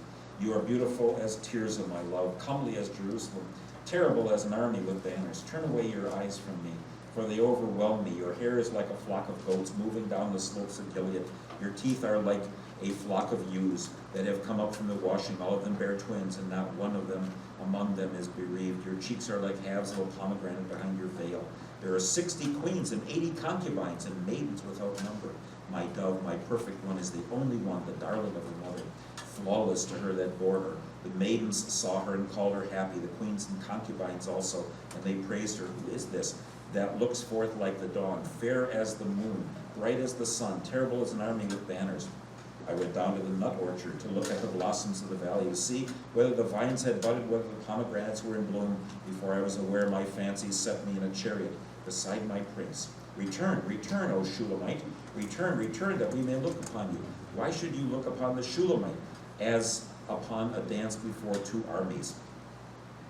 How graceful are your feet in sandals, O queenly maiden. Your rounded thighs are like jewels, the work of a master hand. Your navel is a rounded bowl that never lacks mixed wine. Your belly is a heap of wheat encircled with lilies. Your two breasts are like two fawns, twins of a gazelle. Your neck is like an ivory tower. Your eyes are pools in Heshbon by the gate of Bat-Rabim. Your nose is like a tower of Lebanon overlooking Damascus. Your head crowns you like Carmel, and your flowing locks are like purple. A king is held captive in the tresses. How fair and pleasant you are, O loved one, delectable maiden. You are stately as a palm tree, and your breasts are like its clusters. I say I will climb the palm tree and lay hold of its branches. Oh, may your breasts be like clusters of the vine, and the scent of your breath like apples, and your kisses like the best wine that goes down smoothly, gliding over her lips and teeth. I am my beloved's, and his desire is for me. Come, my beloved, let us go forth into the fields and lodge in the villages. Let us go out early to the vineyards and see whether the vines have budded, whether the grape blossoms have opened, and the pomegranates are in bloom. Then I will give you my love. The mandrakes give forth fragrance, and over our doors are all choice fruits, new as well as old, which I have laid up for you, O my beloved. Chapter 8. Oh, that you were like a brother to me, who nursed at my mother's breast. If I met you outside, I would kiss you, and no one would despise me. I would lead you and bring you into the house of my mother, and into the chamber of the one who bore me. I would give you spiced wine to drink, the juice of my pomegranates. That his left hand were under my head, and that his right hand embraced me. I adjure you, O daughters of Jerusalem, do not stir up or awaken love until it is ready. Who is that coming up from the wilderness, leaning upon her beloved? Under the apple tree I awakened you. There your mother was in labor with you. There she who bore you was in labor. Set me as a seal upon your heart, as a seal upon your arm. For love is strong as death, passion fierce as the grave. His flashes are flashes of fire, a raging flame. Many waters cannot quench love, neither can floods drown it. If one offered for love all the wealth of his house, it would be utterly scorned. We have a little sister. She has no breasts. What shall we do for our sister on the day when she is spoken for? If she is a wall, we will build upon her a battlement of silver. But if she is a door, we will enclose her with boards of cedar. I was a wall, and my breasts were like towers. Then I was in his eyes as one who brings peace. Solomon had a vineyard at Baal Hamon. He entrusted the vineyard to keepers. Each one was to bring for its fruit 1,000 pieces of silver. My vineyard, my very own, is for myself. You, O Solomon, may have the 1,000, and the keepers of the fruit 200. O you who dwell in the gardens, my companions are listening for your voice. Let me hear it. Make haste, my beloved, and be like a gazelle, or a young stag upon the mountains of spices. Well, that was as easy as we need. Now, guess what? That's all I'm going to do with that. I'm not going to try to beat it silly or anything like that. If you noticed on the PowerPoints, I have male and female back and forth, of which voices were going on there. It is a very complex thing. It's not real sharp and clear. It's not like in the beginning God created the heavens and the earth. Definitely it is about love, about human love, about passion, about desire being fulfilled or not being fulfilled. So all I can tell you with this, it's part of the sacred scripture. I'm not sure that any of it is ever read in any of the lessons. I didn't check that, but I don't think it's read in them. Many people have to try to spiritualize it to say that's why it's there. But it can be as simple as the fact of the complexities of love,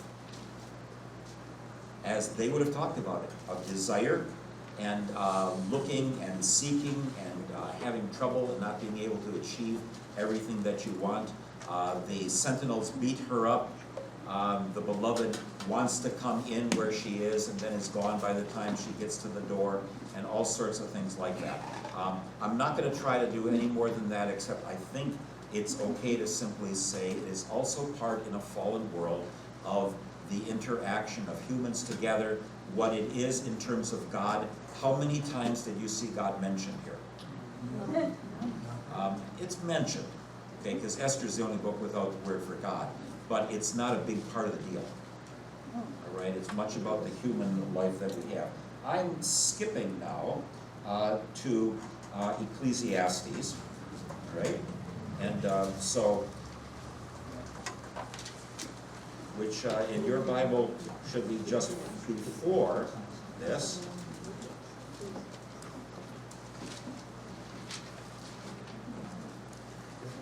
I think, right?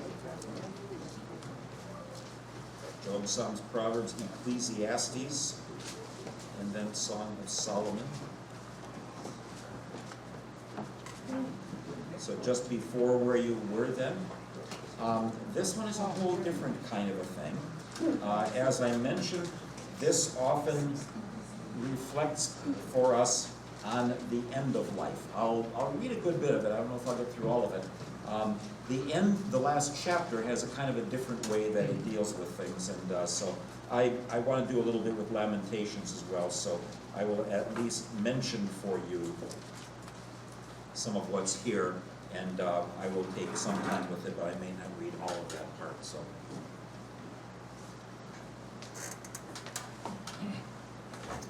Ecclesiastes. By the way, I don't turn very often to these books. Okay, among the books that I look to for insight into the ways of God, Ruth and Song of Solomon and Ecclesiastes and Lamentations and Esther, they're not the ones I turn to a lot. I don't turn to Proverbs a lot. I have been much more drawn in my life to the historical narratives about what God has done to keep promises for his people, and about his blessings to the people through the time of all the prophets, former and latter. It's just the way I have been moved by my own interests. So there are some where this is the essence for them. So it just happens differently for different people. The word of the teacher, the son of David, king in Jerusalem. Vanity of vanities, says the teacher. Vanity of vanities, all is vanity. What do people gain from all the toil at which they toil under the sun? A generation goes and a generation comes, but the earth remains forever. The sun rises and the sun goes down and hurries to the place where it rises. The wind blows to the south and goes around to the north. Round and round goes the wind, and on its circuits the wind returns. All streams run to the sea, but the sea is not full. To the place where the streams flow, there they continue to flow. All things are wearisome, more than one can express. The eye is not satisfied with seeing, or the ear filled with hearing. Dale, this is for you with the sea. The water keeps flowing into the ocean, but it doesn't really get any fuller. You can have a little bit with melting of icebergs, and I know glaciers and all that, but essentially, people say, how come, that keeps going in there, but it doesn't really rise that much. Our shorelines aren't that different. What has been is what will be, and what has been done is what will be done. There is nothing new under the sun. Is there a thing of which it is said, see, this is new? It has already been in the ages before us. Now, he's writing maybe 500, 600, 700, 800, 900 years before Christ, and says there's nothing new under the sun. We keep thinking we're finding new stuff. The people of long ago are not remembered, nor will there be any remembrance of people yet to come by those who come after them. I, the teacher, when king over Israel and Jerusalem, applied my mind to seek and to search out by wisdom all that is done under heaven. It is an unhappy business that God has given to human beings to be busy with. I saw all the deeds that are done under the sun, and see all is vanity and a chasing after the wind. This is the book you really don't want to let students read. Why should I bother learning all that? It won't matter anyway. What is crooked cannot be made straight. What is lacking cannot be counted. I said to myself, I've acquired great wisdom, surpassing all who were over Jerusalem before me. My mind has had great experience of wisdom and knowledge, and I applied my mind to know wisdom and to know madness and folly. I perceive that this also is but a chasing after wind. For in much wisdom is much vexation, and those who increase knowledge increase sorrow. That's a real comment on higher education and all the rest of it. You can't get away from it. But this cuts much more to at least a realism. So if the Song of Solomon is about the mystery of the desires and the relations that we have with someone else, this one within our own selves says when you sit back and look at it, you can see why they might read this at the end of the harvest season. Here we go again. You just get done with one, you have a little party, and right back at it again. So I said to myself, come now, I will make a test of pleasure. Enjoy yourself. But again, this also was vanity. I said of laughter, it is mad, and of pleasure, what use is it? I searched with my mind how to cheer my body with wine, my mind still guiding me with wisdom, and how to lay hold on folly until I might see what was good for mortals to do under heaven, during the few days of their life. I made great works. I built houses and planted vineyards for myself. I made myself gardens and parks and planted in them all kinds of fruit trees. I made myself pools from which to water the forest of growing trees. I bought male and female slaves and had slaves who were born in my house. I also had great possessions of herds and flocks, more than any who had been before me in Jerusalem. I also gathered for myself silver and gold and treasures of kings and of the provinces. I got singers, both men and women, and delights of the flesh, and many concubines. 5 years after Solomon died, Pharaoh, I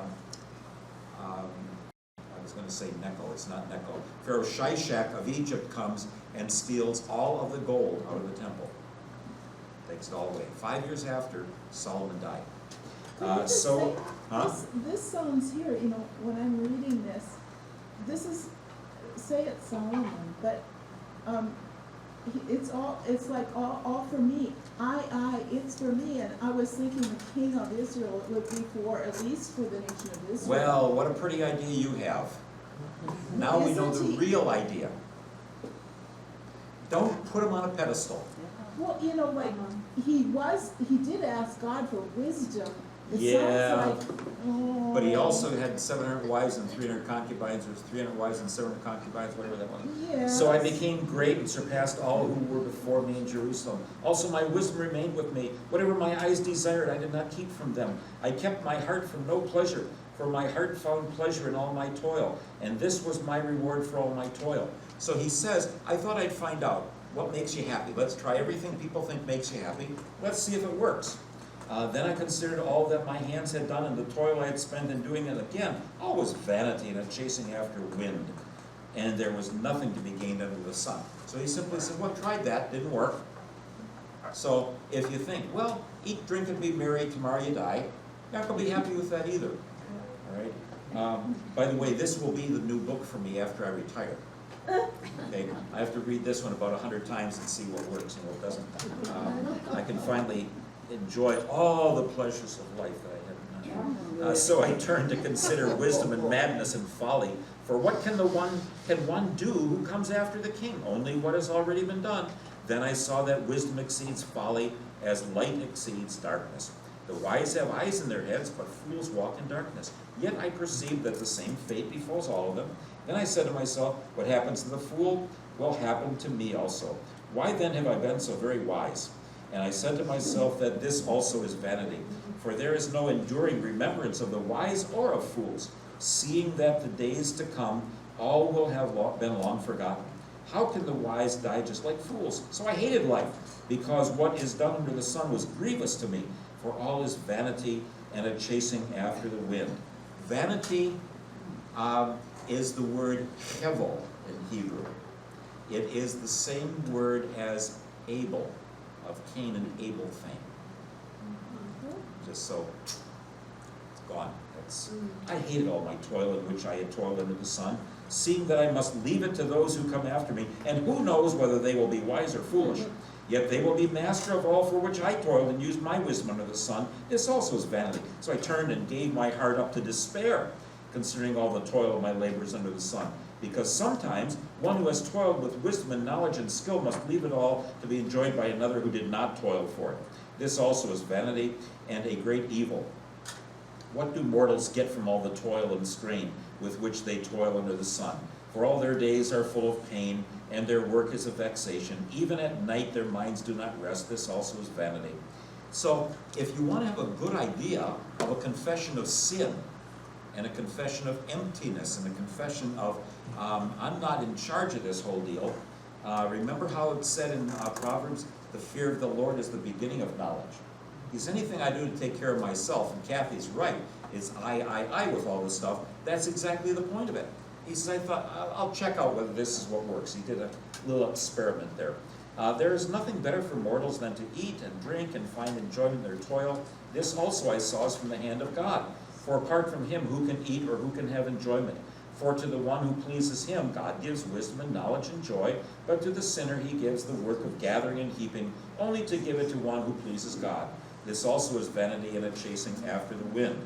For everything there is a season, and a time for every matter under heaven, a time to be born and a time to die, a time to plant and a time to pluck up what's planted, a time to kill and a time to heal, a time to break down and a time to build up, a time to weep and a time to laugh, a time to mourn and a time to dance, a time to throw away stones and a time to gather stones together, a time to embrace and a time to refrain from embracing, a time to seek and a time to lose, a time to keep and a time to throw away, a time to tear and a time to sow, a time to keep silence and a time to speak, a time to love and a time to hate, a time for war and a time for peace. The carpenters wrote that. And they somehow got that back into the Bible. I'm not sure exactly how they did that, but so that got re-inspired that way. So, what gain have the workers from their toil? I have seen the business that God has given to everyone to be busy with. He has made everything suitable for its time. Moreover, he has put a sense of past and future into their minds, yet they cannot find out what God has done from the beginning to the end. So he says, we're in the midst of this. We can't understand everything of where it came from and where it's going and what its meaning is. So we might be getting in trouble just by trying to make sense of too much. I still think, and it's on my mind, literally on my mind more, as I think of my Grandpa Trapp, who for the years of his life that I remember him best, sat on the back porch at our cottage and just looked out in the backyard.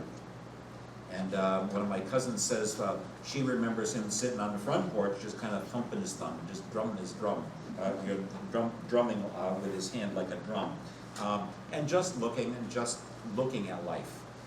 Instead of being as deeply involved in it. I know that there is nothing better for them than to be happy and enjoy themselves as long as they live. Moreover, it's God's gift that all should eat and drink and take pleasure in all their toil. So he's moving now in this chapter a little bit more into saying there are some things we can say about what God has done for us, to enjoy and have pleasure in what we take care of. Be fruitful, multiply, and take care of the earth and subdue it. I know that whatever God does endures forever. Nothing can be added to it, nor anything taken from it. God has done this so that all should stand in awe before him. That which is already has been, that which is to be already is, and God seeks out what has gone by. Moreover, I saw under the sun that in the place of justice, wickedness was there, and in the place of righteousness, wickedness was there as well. I said in my heart, God will judge the righteous and the wicked, for he has appointed a time for every matter and for every work. It doesn't talk about eternal life or Jesus or salvation, does it? It's just a sober view of the reality as we look in at life. I said in my heart with regard to human beings that God is testing them to show that they are but animals. For the fate of humans and the fate of animals is the same. As one dies, so dies the other. They all have the same breath, and humans have no advantage over the animals, for all is vanity. So we all use oxygen. All go to one place. All are from the dust, and all turn to dust again. Who knows whether the human spirit goes upward and the spirit of animals goes downward to the earth? So I saw that there's nothing better than that all should enjoy their work, for that is their lot. Who can bring them to see what will be after them? That's what happens when you don't work anymore. Chapter 4. Again I saw all the oppressions that are practiced under the sun. Look, the tears of the oppressed, with no one to comfort them. On the side of their oppressors there is power, with no one to comfort them. And I thought the dead, who have already died, more fortunate than the living who are still alive. But better than both is the one who has not yet been, and has not yet seen the evil deeds that are done under the sun. Then I saw that all toil and all skill and work comes from one person's envy of another. This also is vanity and chasing after the wind. So I do something just to show myself better than somebody else.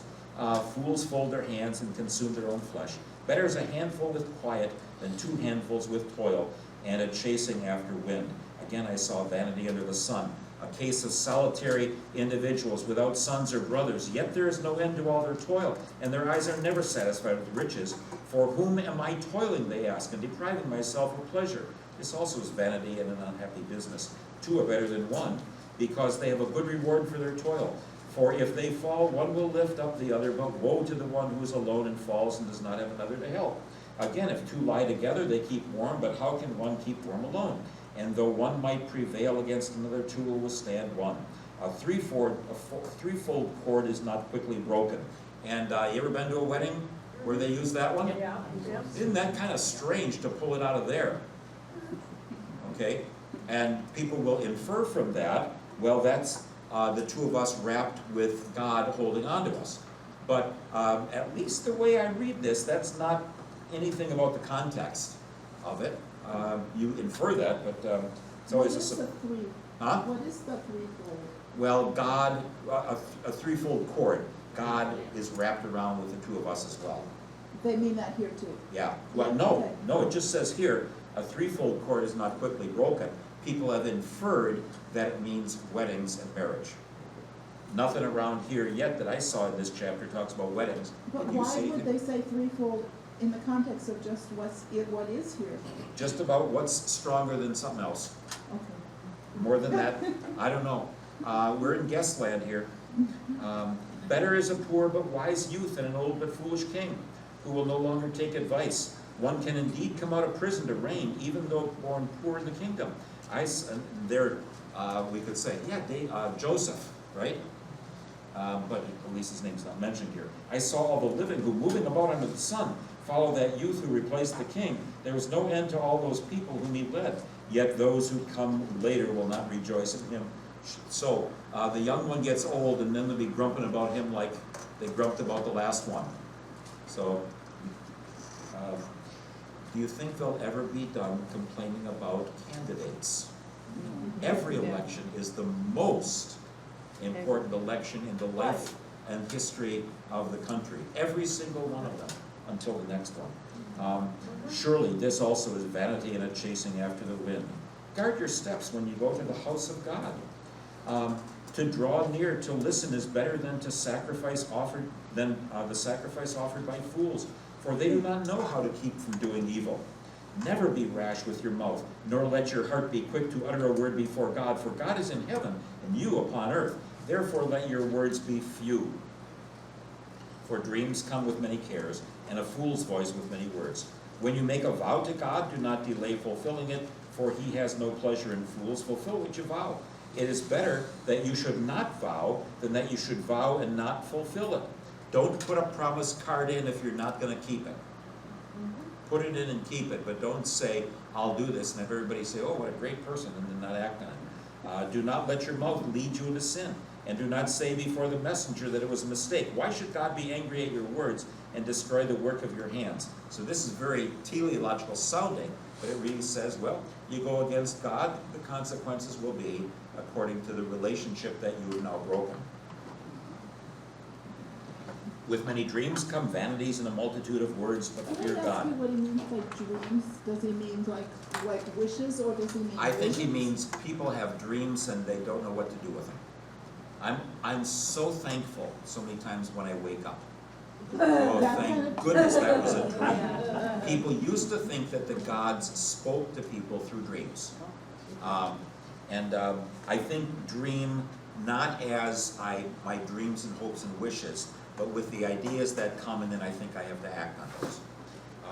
If you see in a province the oppression of the poor and the violation of justice and right, do not be amazed at the matter, for the high official is watched by a higher, and there are yet higher ones over them. But all things considered, this is an advantage for a land, a king for a plowed field. I don't know what that means. Don't ask me. The lover of money will not be satisfied with money, nor the lover of wealth with gain. This also is vanity. When goods increase, those who eat them increase. And what gain has their owner but to see them with his eyes? Sweet is the sleep of laborers, whether they eat little or much, but the surfeit of the rich will not let them sleep. So they're never going to be able to fall asleep at night. I don't know if you know this story about the guy who had a little fishing boat. A fella in Mexico had a little fishing boat, and somebody comes to him and says, you know, you could really make a big business out of this. And he goes broke, and he's left with his little boat again. He went through all the riches and lost them all, and he's right back to where he started. And the moral of the story is, should have stayed where I was. I didn't have to get hooked up in all of that stuff. There's a grievous ill that I have seen under the sun. Riches were kept by their owners to their hurt, and those riches were lost in a bad venture. Though they are parents of children, they have nothing in their hands. All the people worried about their 529 plans for their kids, for college this past week. As they came from their mother's womb, so they shall go again. Naked as they came, they shall take nothing for their toil, which they may carry away with their hands. This also is a grievous ill.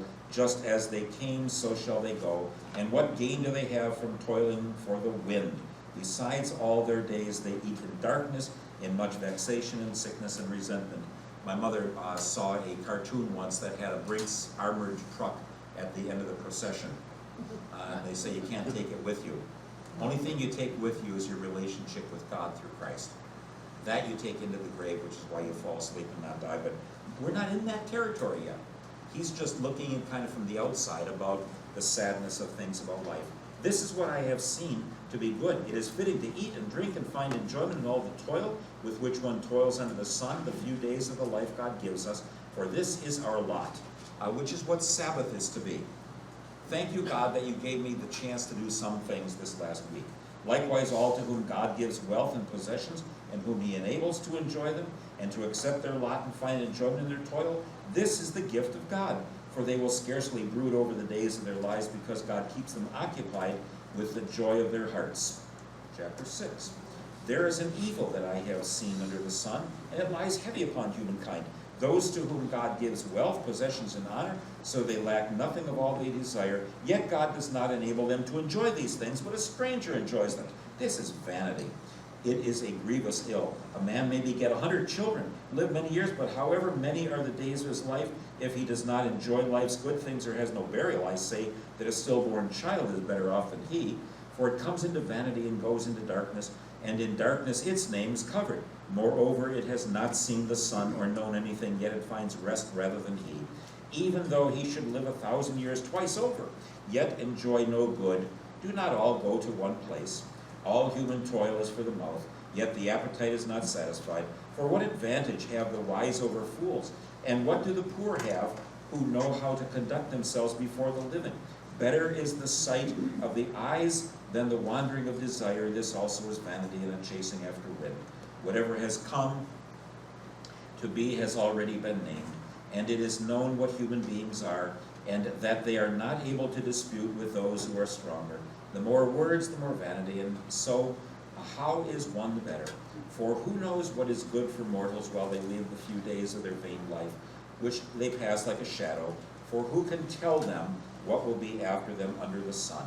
And I will have to skip some of this now. You at least should know that chapter 10 says, dead flies make the perfumer's ointment give off a foul odor.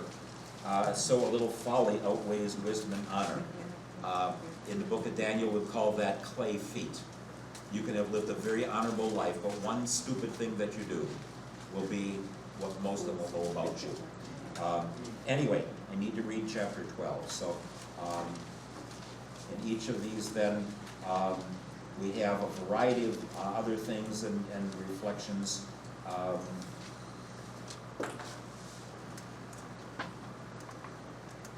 Cast your bread on the waters from chapter 11. Nobody knows what that one means either. Chapter 12. Remember your Creator in the days of your youth, before the days of trouble come and the years draw near, when you will say, I have no pleasure in them. Before the sun and the light and the moon and the stars are darkened and the clouds return with the rain. In the day when the guards of the house tremble and the strong men are bent and the women who grind cease working because they are few, and those who look through the windows see dimly, when the doors of the streets are shut and the sound of the grinding is low, and one rises up at the sound of a bird and all the daughters of song are brought low, when one is afraid of heights and terrors are in the road, the almond tree blossoms, the grasshopper drags itself along and desire fails, because all must go to their eternal home. And the mourners will go about the streets before the silver cord is snapped, and the golden bowl is broken, and the pitcher is broken at the fountain, and the wheel broken at the cistern, and the dust returns to the earth as it was, and the breath returns to God who gave it. Vanity of vanities, says the teacher, all is vanity. Besides being wise, the teacher also taught the people knowledge, weighing and studying and arranging many proverbs. The teacher sought to find pleasing words, and he wrote words of truth plainly. The sayings of the wise are like goads, and like nails firmly fixed are collected sayings that are given by one shepherd. Of anything beyond these, my child, beware. Of making of many books there is no end, and much study is a weariness of the flesh. We have been in a project that I just finished 2 days ago, that Maria and some others have helped me to scan the title page, the publication page and the inside cover, where I have maybe the cost of the book or if I finished reading it. We just finished that this week, almost 3,900 books. And it's weary just picking them off a shelf, opening them up and making a copy of the picture. I think nothing of reading them all. I'm interested in all but probably about 25 of them that I inherited from somebody else and I just happen to have them. The other ones, I'm interested in all that stuff. You Just haven't read all of them. You have. I have told people I will be willing to assist congregations as a vacancy pastor or preach on Sundays after I have read all of my books. Twice. Twice. At the end of the matter, all has been heard. Fear God and keep his commandments, for that is the whole duty of everyone. For God will bring every deed into judgment, including every secret thing, whether good or evil. Now, the point that I would make with this is everybody who does any kind of study or anything rests on the shoulders of lots of others. What amazes me is how little I've learned, how little I've grasped, and how many very, very intelligent people have been around me. We grab a little bit here and a little bit there. We ask God to help give us insight into our own living. We don't have to, everybody doesn't have to know everything. There's no way that that's going to be, but that we don't waste ourselves either. I'm going to just do chapter 3 of Lamentations as we close. It's the longest of the three. An acrostic is when you have the beginning of verse 1 begins with the letter Aleph, a word with Aleph, like Amar. And the second verse with a letter that begins with the word Beit, like Beged. And the third with a word that begins with a Gimel, the equivalent of the third letter of the alphabet. So 22 verses means there are 22 letters in the alphabet. Okay, chapter 1 has 22, chapter 2 has 22, chapter 3 has 66. And so it's in chunks of threes. So Lamentations is the lament after Jerusalem was burned down. All right, the anguish. And we saw the lament of Job, and I'll just give you a little taste of this. Where is God in all of this? How did God let this happen? And the truth is, sometimes God says, I will let the wickedness overtake everybody so that I get rid of it. It's stage 3 writ large. In the Old Testament, Jerusalem died. The New Testament says, oh, that's nothing. The New Testament says Jerusalem of the Old Testament is really Christ on this earth, to dwell among us, as the temple was in the midst of Jerusalem. And when he died and rose, now he brings us back into a whole relationship with him, and he finally will keep his promise to those whom he loves. So just one chapter here. I am one who has seen affliction under the rod of God's wrath. He has driven and brought me into darkness without any light. Against me alone he turns his hand again and again all day long. He has made my flesh and my skin waste away, and broken my bones. He has besieged and enveloped me with bitterness and tribulation. He has made me sit in darkness like the dead of long ago. So he's acknowledging God's promises. He says, right now I don't see it. But there's always going to be the underlying thing, I am still asking him for mercy and restoration. This Lamentations about Jerusalem is the equivalent of Job about Job. Okay? And for the righteous, in both cases, it doesn't seem fair. He has walled me about so I cannot escape. He has put heavy chains on me. Though I call and cry for help, he shuts out my prayer. He has blocked my ways with hewn stones. He has made my paths crooked. He is a bear lying in wait for me, a lion in hiding. He led me off my way and tore me to pieces. He has made me desolate. He has bent his bow and set me as a mark for his arrow. He shot him into my vitals, the arrows of his quiver. I have become the laughing stock of all my people, the object of their taunt songs all day long. He has filled me with bitterness. He has sated me with wormwood. He has made my teeth grind on gravel and made me cower in ashes. My soul is bereft of peace. I have forgotten what happiness is. So I say, gone is my glory and all that I had hoped for from the Lord. Very similar to Ecclesiastes, isn't it? Boy, I worked really hard and look what I got for it. The thought of my affliction and my homelessness is wormwood and gall. My soul continually thinks of it and is bowed down within me. But this I call to mind, and therefore I have hope. The steadfast love of the Lord never ceases. His mercies never come to an end. They are new every morning. Great is your faithfulness. And I think that's where the text comes from. Great is thy faithfulness, another very familiar hymn. It may be in other places as well. The Lord is my portion, says my soul, therefore I will hope in him. The Lord is good to those who wait for him, to the soul that seeks him. It is good that one should wait quietly for the salvation of the Lord. It is good for one to bear the yoke in youth, to sit alone in silence when the Lord has imposed it, to put one's mouth to the dust. There may yet be hope, to give one's cheek to the smiter and be filled with insults. For the Lord will not reject forever. Stage 4 is ahead. Although he causes grief, he will have compassion, according to his abundance of the abundance of the steadfast love, for he does not willingly afflict or grieve anyone. So the purification of Jerusalem, to take out those who are wicked and acting against God, is painful, but there would be joy after the purifying. So he acknowledges, I might be caught up in God doing something much greater than just my own personal life. When all the prisoners of the land are crushed underfoot, when human rights are perverted in the presence of the Most High, when one's case is subverted, does the Lord not see it? Who can command and have it done, if the Lord has not ordained it? Is it not from the mouth of the Most High that good and bad come? Why should any who draw breath complain about the punishment of their sins? Let us test and examine our ways and return to the Lord. Let us lift up our hearts as well as our hands to God in heaven. We have transgressed and rebelled, and you have not forgiven. You have wrapped yourself with anger and pursued us, killing without pity. You have wrapped yourself with a cloud so that no prayer can pass through. You have made us filth and rubbish among the peoples. When Jesus is baptized, he takes all the wickedness of others on himself, and then God deals with him to deal with. So he takes public ministry. He gets washed over with our sins, and then he will be punished for it. Here, what happens to Jerusalem will happen to him. All our enemies have opened their mouths against us. Panic and pitfall have come upon us, devastation and destruction. My eyes flow with rivers of tears because of the destruction of my people. My eyes will flow without ceasing, without respite, until the Lord from heaven looks down and sees. My eyes cause me grief at the fate of all the young women in my city. Those who were my enemies without cause have hunted me like a bird.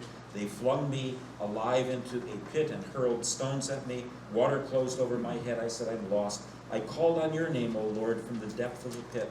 You heard my plea. Do not close your ear to my cry for help, but give me relief. You came near when I called on you. You said, do not fear. You have taken up my cause, O Lord. You have redeemed my life.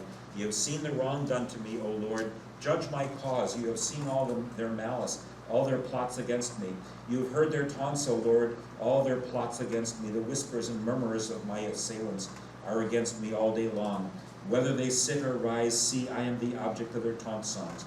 Pay them back for their deeds, O Lord, according to the work of their hands. Give them anguish of heart. Your curse be on them. Pursue them in anger and destroy them from under the Lord's heavens. And so chapters 4 and 5 continue that, just a kind of a taste of the lament or lamentation connected with Jeremiah. So interesting, strange, odd kinds of things. This is not what people normally turn to in the Bible classes that I know about, but I'm sure there are people who find lots to mine in here. Each of them has their place. They're part of sacred scripture. And I see Ruth as assuring that God watches over those who are even in terrible straits.